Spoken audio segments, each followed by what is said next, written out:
Good morning mga ka-agri-ventures. Andito na naman tayo, no? Kuha na naman tayo ng kumpay sa ating alagang kambing. So, may nabasa ko sa comment section, no, kung magkano ba daw yung isang purebred ADGA registered Anglo-Nubian. So, ngayong araw ay pag-usapan natin ang tungkol sa presyo ng ating alagang kambing. So, before that, mangumpay sa tayo sa kalibunan, no?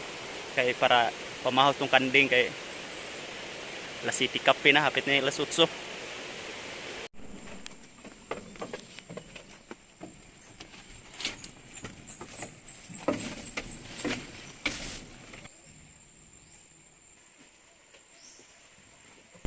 Ito na yung mga alaga nating kambing na ADGA registered, no?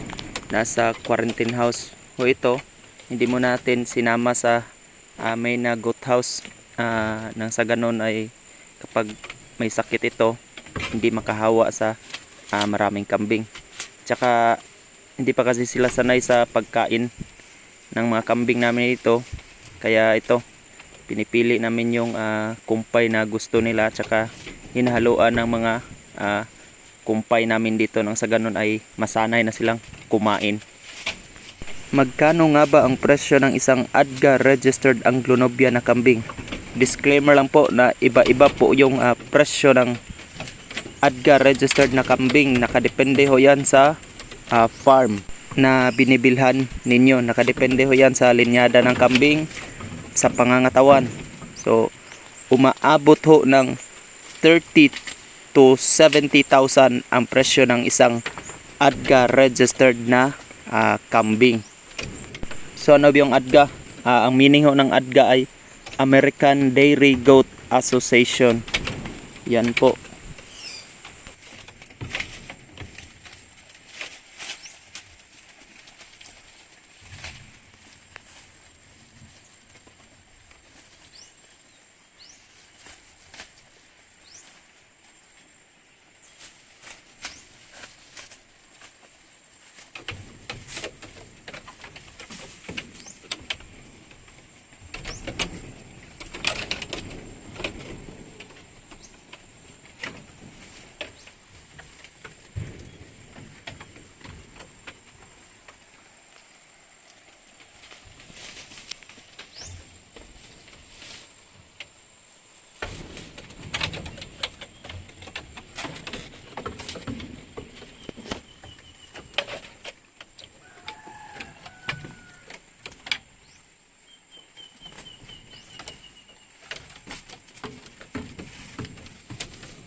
Mix yung kumpay natin.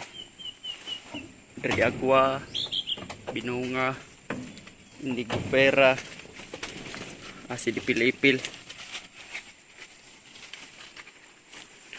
Taluto.